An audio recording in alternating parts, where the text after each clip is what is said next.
consider in your composting process is maybe having two compost piles. So you have one, you know, that you basically are adding to and building up, and then you have one that you're kind of cooking. And then once you've got that one that's done, then that's your compost that you'll let sit and cure for a while. Usually after the compost is completely turned into what looks like, you know, soil, basically you can't recognize anything anymore in the compost pile, then it's what we would consider done with that composting process, but you usually need to let it cure another 3 to 4 weeks after that, because it may still have some remnants of heat in it, and it's just kind of, it just needs that additional process. So sometimes if you do get compost from like the city of Reading or one of those sources where they're making compost, they give it to you when it's done cooking, but it really hasn't cured yet. So you might want to get it and then let it sit for 3 or 4 weeks afterwards, just to let it cure.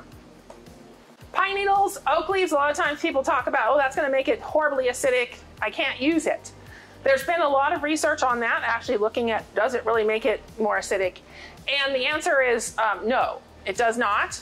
Unless, I guess, if you were maybe using entirely all pine needles and nothing else for your carbon, then you might have a little bit of acidic soil conditions.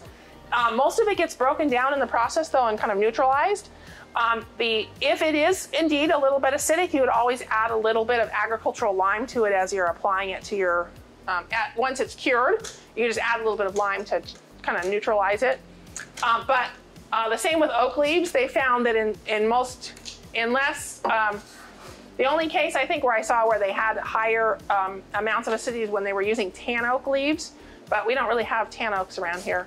But the majority of the oak leaves in the composting process break down and become neutralized. I typically tell folks to do is don't really start composting that until, like turning it and everything. Well, you can turn it a couple times when you add stuff, but don't really actively compost it until you get enough in there that it can break down.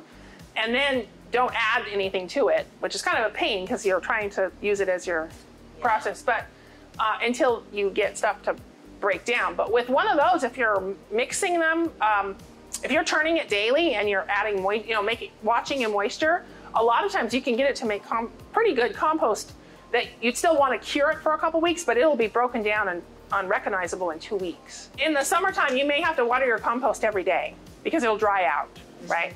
And so what I do in that case is I'll kind of wet the outside and turn it, so I'm getting the inside wet, and then I might have to wet the outside again. You know, it might be a couple processes where you're kind of getting moisture back.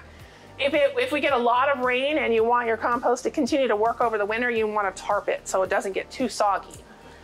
Because that will really, if it gets too wet, it'll slow it down. So if you're a super dedicated composter, I never have that dedication, so I just let when it starts to get wet, I'm like, oh well, it's just gonna be slow compost now, I'm not gonna bother with it.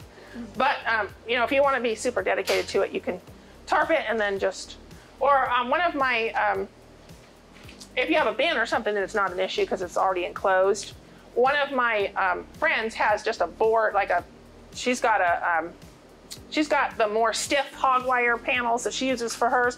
And then she has just like a plywood board that she puts across the top, and she has a big chunk of wood that she sets on top so it's not gonna blow around. And that's how she keeps it dry. So it gets a little bit of moisture from the sides, but it keeps it mostly dry. And that seems to work for her just fine. So on the curing time, what you're gonna do is when you go and look at it, it shouldn't have any smell, or it should have kind of a pleasant earthy smell. So if it has any unpleasant smell, you know it's still not cured yet. And it shouldn't be warm. It should be completely cool. So if it still kind of feels a little warm or has any sort of odor other than just kind of that earthy smell, you know it needs to cure a little longer. There are some different insects that like compost piles.